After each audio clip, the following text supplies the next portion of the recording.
अब हम पढ़ते हैं होम के टैब के अंदर स्टाइल के ग्रुप को। देखिए स्टाइल का ग्रुप बहुत ज़्यादा इंपॉर्टेंट है। अगर आप माइक्रोसॉफ्ट वर्ड के अंदर कोई बुक टाइप कर रहे हैं, कोई मैगज़ीन टाइप कर रहे हैं, तो इंडेक्स बनाने के लिए ये वाला ऑप्शन इस्तेमाल होते हैं।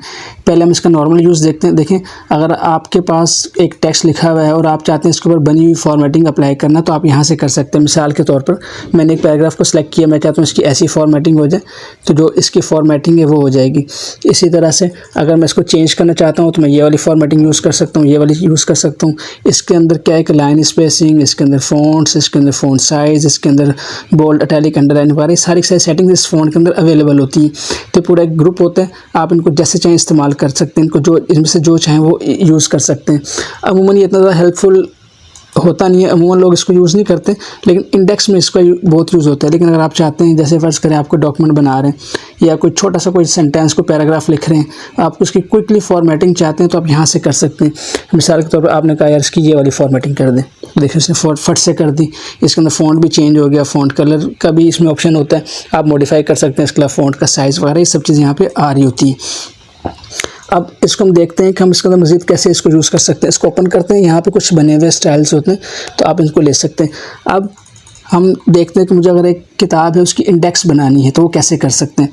तो मैं एक बिल्कुल ब्लैंक ओपन लेता हूँ, पेज लेता हूँ, मैं यहाँ पे लिखता हूँ रैंड और यहाँ पे लिखता हूँ 10,10 ब्रैकेट क्लोज ओपन के, मेरे पास 10 पैराग्राफ आ गए। अब मैं क्या करता हूँ, कुछ पार्ट लेता हूँ, उसको मेन हेडिंग बनाता हूँ। मेन हेडिंग ली। अब जो लोग कहते हैं यार हमारे पास कोई टेक्स्ट होगा, कोई डॉक्यूमेंट होगा तो ही हम प्रैक्टिस करेंगे, तो देखें आपके पास अगर टेक्स्ट नहीं है, कोई बुक नहीं है, कोई पैटर्न नहीं पढ़ा हो, तो आप इस टेक्स्ट को इस्तेमाल कर सकते हैं। कैसे करना है मैं आपको पूरी एग्जांपल दे रहा हूँ। मैं इन्हीं टेक्स्ट में से लेके चीज़ें आपको पूरी एक बुक का फॉर्मेट थोड़ा सा बना के दिखाता हूँ, फिर हम उसकी इंडेक्स बना के दिखाते हैं, ताकि आप ये एक्सक्यूज़ ना कर सकें कि हमारे पास कोई डॉक्यूमेंट नहीं है, कोई पैटर्न नहीं है। तो कम से कम जो टूल्स आपने सीख लिए हैं इस पैटर्न के ऊपर, इस टेक्स्ट के ऊपर तो अप्लाई करके उसको प्रैक्टिस कर सकते हैं। बाकी टूल्स ये फॉर्मेट आपको मिल सकते हैं। आपके घर में किताबें पढ़ी हैं, कॉपीज़ पढ़ी हैं, रजिस्टर्स पढ़े हैं, अखबार आते हैं, मैगजीन्स आते हैं, तो आप उन सबसे ले सकते हैं। तो ये कोई एक्सक्यूज़ नहीं है। इसके अलावा आप इंटरनेट पे जाएं और आपके यार एप्लीकेशन का फॉर्मेट, आप इस तरह से एग्रीमेंट का फॉर्मेट, आपके यार लेटर का फॉर्मेट, तो आपको हर चीज़ की PNG JPG मिल जाती है। तो ये कोई एक्सक्यूज़ नहीं होता कि हमारे पास पैटर्न नहीं है। आप भाई गूगल पे जाएँ, उसमें सर्च कर लें, एप्लीकेशन का फॉर्मेट निकालें, मुझे एक टेबल का फॉर्मेट चाहिए, तो आप वहाँ से कर सकते हैं। खैर, अब मैंने एक किया, मैं इसको मेन हेडिंग बनाना चाह रहा हूँ। तो देखें ये आपके पास स्टाइल्स हैं। इन स्टाइल्स में आपके पास ऑप्शन होता है, एक होता है हेडिंग 1 का। तो ये मेरी मेन हेडिंग है, तो मैं इसको कहता हूँ हेडिंग 1। इसी तरह से इसको मैं सेंटर अलाइन कर देता हूँ। इसी तरह से मैंने एक और ऑप्शन लिया, ये वाला, इसको कॉपी किया, इसको यहाँ पेस्ट किया, यहाँ पे इस तरह से इसको मैंने सिलेक्ट किया और इसको मैंने ऑप्शन देना है हेडिंग 2 का। ये देखें आपने इन्हीं को यूज़ करना है, हेडिंग 1 को और हेडिंग 2 को, क्योंकि यही वाले इंडेक्स के अंदर आते हैं। जब आप इंडेक्स बनाते हैं तो ये चीज़ आती है। अब देखें ये चीज़ हो गई। अब मैं दोबारा यहाँ पे आया और यहाँ पे मैंने क्या, सब हेडिंग 3। अब ये भी मेरी एक हेडिंग है, तो मैंने इसको, क्योंकि छोटी हेडिंग है तो मैं इसको सब हेडिंग, ये 2 हेडिंग है ये दे दूँगा, ये दे दीजिए। इसी तरह से मैं यहाँ पर आया और यहाँ मैंने कुछ हेडिंग दे दी, हेडिंग 4। इसको मैंने ये जो हेडिंग का स्टाइल है ये मैंने इसके ऊपर अप्लाई कर दिया।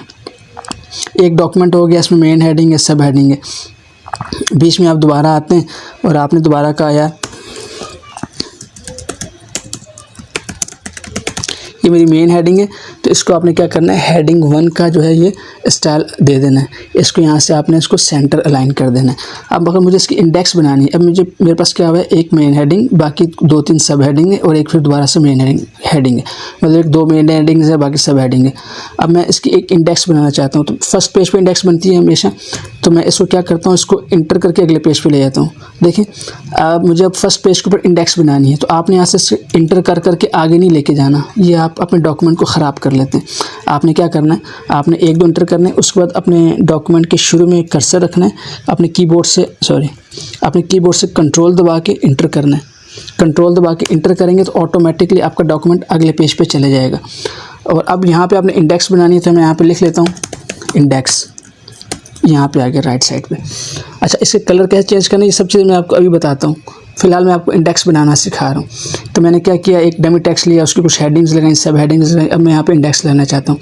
अब मैं क्या करूँगा, अच्छा देखिए इंडेक्स के ऊपर भी अप्लाई हुआ है, तो मैं यहाँ से ख़त्म कर देता हूँ, इसको नॉर्मल कर दिया। इंडेक्स के ऊपर भी यह था, अब मैंने इसको यहाँ से हटा देता हूँ, मतलब यहाँ से इसको मैं नॉर्मल कर देता हूँ, ये नॉर्मल कर दिया, ओके किया। इसको मैं थोड़ा सा साइज़ बड़ा करता हूँ, इसको बोल्ड करता हूँ, मैं इसको सेंटर में करता हूँ।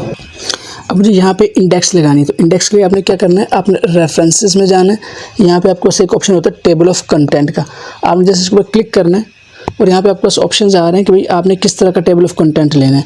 देखिए यहाँ पे पास मोस्टली पैटर्न है, तो मैं कहता हूँ फर्स्ट वाला ले लेता हूँ। मैंने ये फर्स्ट वाला पैटर्न लिया। अब इसमें देखिए इसने किया क्या, ये फर्स्ट हेडिंग मेरी मेन थी, ये इसने यहाँ रखी, पेज 2 पे आ रही है। Second heading video provide, third heading, fourth heading, फिर ये मेन हेडिंग थी।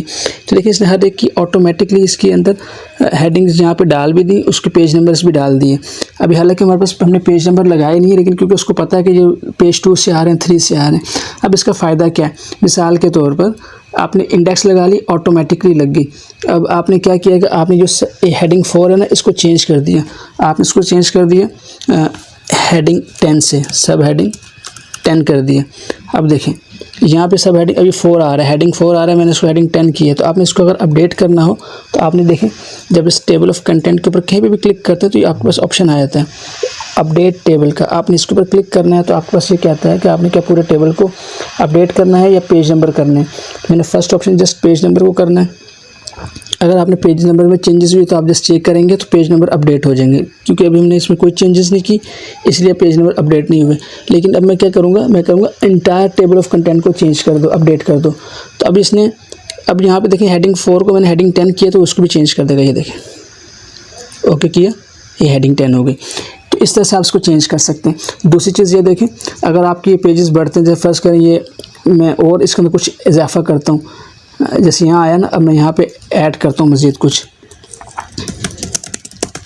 सब हेडिंग 12 और इसके अंदर मैं कुछ चीज़ें लिखता हूँ। जैसे फर्स्ट करें मैं लिख दिया इक्वल टू एक पैराग्राफ 3 ये लिख दिए। अब मैं यहाँ पे फिर मेन हेडिंग 25 कर दिया। अब मैंने क्या किया, जो सब हेडिंग लिखा है इसको मैं सब हेडिंग के ऊपर क्लिक करता हूँ, मैं होम टैब में जाता हूँ और यहाँ से मैं ये जो हेडिंग 2 का स्टाइल है ये अप्लाई कर देता हूँ। और जो मैंने मेन हेडिंग 25 लिखा है इसको मैंने क्लिक किया और हेडिंग 1 का स्टाइल दे दिया। जो आपने मेन हेडिंग लिखनी है उसको हेडिंग 1 कहना है, जो सब हेडिंग लिखनी है उसको हेडिंग आपने 2 कहना है। अब मैं दोबारा से यहाँ जाता हूँ और यहाँ पर मैं क्लिक करता हूँ, देखिए ऑटोमेटिकली अपडेट का ऑप्शन आ गया। मैं इसके ऊपर क्लिक करूँगा। अब मुझसे पूछते हैं कि आपने पेज नंबर को अपडेट करना है या इंटायर को। तो इंटायर को करते हैं क्योंकि मैंने इसके अंदर कुछ इजाफा भी किया है, तो मैं इंटायर करके ओके करता हूँ। तो देखें यहाँ पे मुझे मज़ीद ये 2 हेडिंग्स ऐड हो गई हैं। तो इस तरह से आप ऑटोमेटिकली फहरिस्त बना सकते हैं। उम्मीद है ये चीज़ आपको समझ आई होगी। अब एक और चीज़ देख लें, आपने कहा यार ये जो मैंने सब हेडिंग लगाई मैं इसको ब्लैक रखना चाहता हूँ, मैं इसका फ़ॉन्ट चेंज करना चाहता हूँ, तो वो कैसे कर सकते हैं आपको दिखा देते हैं। देखें आपने इस हेडिंग के ऊपर राइट क्लिक करना है, ये जो मेन हेडिंग है, आपने इस मेन हेडिंग के ऊपर राइट क्लिक किया, मॉडिफाई किया, उसके बाद ये आपके पास विंडो खुल गई। तो आपने क्या करना है, यहाँ पे नीचे आपके पास ऑप्शन है फॉर्मेट का, आप इसके ऊपर क्लिक करेंगे। पहला ऑप्शन है आपके पास फ़ॉन्ट का, फ़ॉन्ट के ऊपर क्लिक करेंगे। तो अब आपने यहाँ से चेंजेस करनी है। देखिए आपने यहाँ से जाके चेंज नहीं करनी, इसको नहीं छेड़ना। ये जब हम ये स्टाइल लगाते हैं तो ऑटोमेटिक होते हैं। इसका फ़ायदा ये होता है कि अगर आप किसी भी आपके पास 1000 पेजेस की किताब है, आप चाहते हैं यार मैं जहाँ मैंने ये हेडिंग 1 यूज़ की है उसका मैं फ़ॉन्ट साइज़ इंक्रीज़ कर दूँ, तो जब आप यहाँ से चेंज करेंगे तो 1000 के 1000 पेजेस में विद इन क्लिक चेंज हो जाएगी। लेकिन अगर आप यहाँ से करेंगे तो बहुत मुश्किल हो जाएगा। तो आपने जो मैं बता रहा हूँ उसको फॉलो करना है। तो मैं यहाँ पे आया, मैंने कहा कि भाई इसका जो मेरे फ़ॉन्ट है ये एरियल चाहिए, मैं एरियल टाइप कर लेता हूँ। और जो इसका रेगुलर होगा, इसका जो फ़ॉन्ट साइज़ है क्योंकि हेडिंग है तो ये ठीक है। यहाँ भी मैं इसको एरियल करता हूँ, इसको रेगुलर क्योंकि हेडिंग है तो मैं इसको बोल्ड करूँगा, यहाँ भी बोल्ड करूँगा और यहाँ से मैं इसको बोल्ड करूँगा। फ़ॉन्ट साइज़ ये ठीक है। कलर मुझे जो है ना नॉर्मल रखना है, ऑटोमेटिक रख दूँगा, ओके करता हूँ। अब दोबारा इसके ऊपर क्लिक करता हूँ। अब मैं पैराग्राफ के ऊपर जाऊँगा और यहाँ से मैं कहूँगा मुझे इसको लेफ़्ट नहीं रखना, सेंटर रखना है, क्योंकि मेन हेडिंग मैं सेंटर में रखता हूँ तो सेंटर कर दूँगा, ओके कर दूँगा। अब मैं इसको ओके करता हूँ। तो ये देखें ये मैंने फर्स्ट मेन हेडिंग यहाँ लगाई थी, ऑटोमेटिक चेंज हो गई। मेन हेडिंग यहाँ लगाई थी, ऑटोमेटिक चेंज हो गई। मेन हेडिंग यहाँ लगाई थी, ऑटोमेटिक इसका रंग चेंज हो गया, इसका फ़ॉन्ट 16 यहाँ सब हो गया। अगर आप मैनुअली करेंगे तो आप फंस जाएंगे, आप पूरी किताब के अंदर चेंज नहीं कर पाएंगे, लेकिन आप यहाँ से करेंगे तो ईजिली कर पाएंगे। अब मुझे सब हेडिंग का चेंज करना है। देखिए सब हेडिंग यहाँ पे इसका फ़ॉन्ट भी डिफरेंट है और इसके अंदर बोल्ड वगैरह भी अप्लाई नहीं हुआ हुआ। तो मैं यहाँ पर सब हेडिंग के ऊपर मैं राइट क्लिक करूँगा, मॉडिफाई करूँगा, मतलब हेडिंग 2 जो है हमारी। अब यहाँ से मैं जाऊँगा और यहाँ से मैं फ़ॉन्ट में जाऊँगा और फ़ॉन्ट में मैं इसका भी एरियल रखूँगा, क्योंकि मैं मेरा एरियल यूज़ करता हूँ। तो एरियल यहाँ से मैं इसको बोल्ड रखूँगा, यहाँ से मैं इसका साइज़ 14 रखूँगा। यहाँ पे भी मैं जाऊँगा तो यहाँ से भी इसको एरियल कर दूँगा और यहाँ से मैं इसको बोल्ड चूज़ कर लूँगा क्योंकि हेडिंग है तो हेडिंग बोल्ड होगी, तो इसको हम बोल्ड कर लेते हैं। यहाँ से इसका मैं साइज़ जो है 14 कर लेता हूँ। ये मैंने 14 किया। कलर मैं इसका ऑटोमेटिक यानी कि ब्लैक ही रख दूँगा। ओके किया। अब यहाँ से मैं जाऊँगा तो अगर मैंने पैराग्राफ की चेंजेस करनी है कुछ तो ये लेफ़्ट बिल्कुल ठीक है। यहाँ से कुछ स्पेसिंग का कम ज़्यादा करना है तो आप कर सकते हैं, मैं फ़िलहाल नहीं कर रहा। ओके कर दिया, यहाँ से ओके कर दिया। अब देखें यहाँ मैंने सब हेडिंग यूज़ की थी, ऑटोमेटिकली चेंज हो गई। यहाँ यूज़ किए, देखें यहाँ यूज़ किए ऑटोमेटिक चेंज हो गई, यहाँ यूज़ किए ऑटोमेटिक चेंज हो गई और जहाँ भी यूज़ की होगी वो ऑटोमेटिकली चेंज हो जाएगी। और अब अगर मैं दोबारा से यहाँ पे कुछ नई हेडिंग लिखूँगा, जैसे फर्स्ट मैंने ओके किया, इसका मैं नॉर्मल रख दिया स्टाइल और अब मैं यहाँ पे करता हूँ भाई इक्वल्स टू, अभी दोबारा, अब मैं अगर दोबारा यहाँ पे सब हेडिंग लगाता हूँ कोई भी तो अब वो उसी फॉर्मेटिंग के ऊपर आएगी जो कि मैंने पहले यूज़ किया। देखिए इसको मैं सेलेक्ट किया, कॉपी किया, इसको मैं सब हेडिंग बनाता हूँ।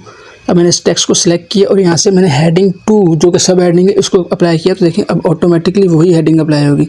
अगर मैं इसी को हेडिंग 1 देता हूँ तो देखें जो मैंने चेंजेस की थी वो ऑटोमेटिकली हो जाएंगी। तो इन स्टाइल्स का फ़ायदा ये होता है कि इनको आप किसी भी स्टेज के ऊपर जब चेंजेस करते हैं तो पूरे डॉक्यूमेंट के ऊपर जहाँ जहाँ आपने इनको यूज़ किया होगा ऑटोमेटिकली चेंज हो जाता है। तो उम्मीद है ये आपको समझ आएगा कि आप स्टाइल कैसे यूज़ कर सकते हैं। तो ये कुछ बेसिक इन्फॉर्मेशन थी स्टाइल की। तो स्टाइल के आपने इतना याद रखना क्योंकि इन टेबल ऑफ कंटेंट में ये बहुत ज़्यादा हेल्पफुल होते हैं। जब भी आपने टेबल ऑफ कंटेंट बनानी है, मतलब फहरिस्त बनानी है, तो आपने जो मेन हेडिंग है उसको यहाँ पे रखना है, जो सब हेडिंग है, जो छोटी हेडिंग होगी उसके लिए आपने हेडिंग 2 का स्टाइल यूज़ करना है। उसके बाद ही आपकी टेबल ऑफ कंटेंट जो है ये फाइनल होगा। अगर आपने कुछ चेंजेस की हैं सफ़ात में या कुछ मज़ीद टेक्स्ट ऐड किया है, कुछ हेडिंग ऐड की है, तो आपने इसके ऊपर क्लिक करना है और यहाँ से इसको अपडेट के ऊपर क्लिक करना है। सिर्फ पेज नंबर्स हैं तो इसको रहने दें। अगर इंटायर करना चाहते हैं इंटायर कर दें तो ऑटोमेटिकली हर चीज़ अपडेट हो जाएगी। तो आपकी ऑटोमेटिकली फहरिस्त अपडेट होती जाएगी। आप कोई बुक के ऊपर काम कर रहे हैं तो आप इस तरह से टेबल ऑफ कंटेंट बना सकते हैं। देखिए मैंने कोई बुक नहीं ली, कोई टेम्पलेट नहीं लिया, एक डमी टेक्स्ट लिया, उसी की हेडिंग्स बनाई, सब हेडिंग्स बनाई, पैराग्राफ बनाए, उन्हीं के ज़रिए से मैंने इसको एडजस्ट किया। लेकिन अगर आप ये चाहते हैं कि मैं पैराग्राफ का जो एडवांस यूज़ है वो सीखना चाहता हूँ तो आपने क्या करना है, यूट्यूब के ऊपर आना है। मेरा चैनल है शहबाज IT अकेडमी, इसमें आपने प्लेलिस्ट के सेक्शन में आ जाना है। जो मेरा फर्स्ट चैनल है, आपने प्लेलिस्ट के सेक्शन में आना है, सबसे नीचे जाना है। जो सबसे पहली हमारी प्लेलिस्ट है ये वाली माइक्रोसॉफ्ट वर्ड की, इसमें 21 वीडियोज़ हैं। आपने यहाँ पे जाना है, व्यू ऑल प्लेलिस्ट के ऊपर क्लिक करें। तो यहाँ पे देखिए मैंने स्टाइल्स को बहुत तफसील से समझाया हुआ है। ये हमारा जो क्या नाम है, ये 13A और B, ये मैं थोड़ा सा इसको ऊपर करता हूँ। ये देखें what is style, class number 13, 13B, 13A, B, ये सारे C पार्ट आप देख लें तो आपको ये जो स्टाइल्स मैंने समझाए हैं ये एडवांस लेवल के ऊपर मॉडिफाई करना आ जाएंगे अगर आप ये वीडियोस देख लेते हैं। हाँ, इन वीडियोस के ऊपर क्या होगा, आपको इसमें थोड़ा सा शोर आपको मिल सकता है क्योंकि मैंने बहुत पहले की जब नई वीडियोस रिकॉर्ड की थी तब की हैं। लेकिन इन वीडियोस के अंदर बहुत ज़्यादा इन्फॉर्मेशन है, बहुत कीमती इन्फॉर्मेशन है जो कि आपको बहुत ही मुश्किल से मिलेगी या बहुत ही मुश्किल होगा आपको इस तरह की डिटेल्ड इन्फॉर्मेशन कहीं से मिल जाए। लेकिन अगर आप ये वीडियोस देख लेते हैं थोड़ा सा तहम्मुल के साथ, क्योंकि इसमें थोड़ा सा शोर हो सकता है, कुछ आवाज़ थोड़ी सी आपको प्रॉब्लम कर सकती है सुनने में, लेकिन अगर आप ये सुन लेते हैं तो आपको बहुत ज़्यादा इन्फॉर्मेशन मिलेगी। मैंने इसमें तफसील से समझाया है कि आप जो है इन स्टाइल्स को कैसे मॉडिफाई कर सकते हैं एडवांस लेवल के ऊपर। तो ये स्टाइल का पोर्शन था, ये कवर हो गया अल्हम्दुलिल्लाह। आपको उम्मीद है कि चीज़ समझ आ गई हो कि आप स्टाइल्स को कैसे मॉडिफाई कर सकते हैं। इसके बाद इसका मज़ीद ऑप्शन है वो मैं कवर नहीं कर रहा, वो मैंने आपको सारे के सारे वीडियो का लिंक दे दिया, वहाँ से कवर कर लें, पढ़ लें, आपको बहुत ज़्यादा आसानी होगी। लेकिन मैं एक एडवांस कोर्स बनाऊंगा माइक्रोसॉफ्ट वर्ड का जिसके अंदर हम इन स्टाइल्स को डिटेल सीखेंगे। असल देखें ये एक एक जो ऑप्शन होता है ये घंटों के ऊपर इसकी रिकॉर्डिंग्स मैं कर सकता हूँ और मैंने रिकॉर्ड किया भी है। आप जब मेरे वो 3 वीडियोस 4 देंगे तो आपको बहुत अच्छी तरह से आइडिया हो जाएगा। अगर आप वाकई इंटरेस्टेड हैं तो आप इनको फॉलो कर लें और दूसरे के जो नॉर्मल यूज़र के लिए जो इन्फॉर्मेशन होती है वो मैंने यहाँ पे दे दी है, तो उससे आप फ़ायदा उठा सकते हैं। तो हमने क्या किया है कि हमने फ़ॉन्ट का ग्रुप पढ़ लिया है, पैराग्राफ का ग्रुप पढ़ लिया है, स्टाइल्स का ग्रुप पढ़ लिया है।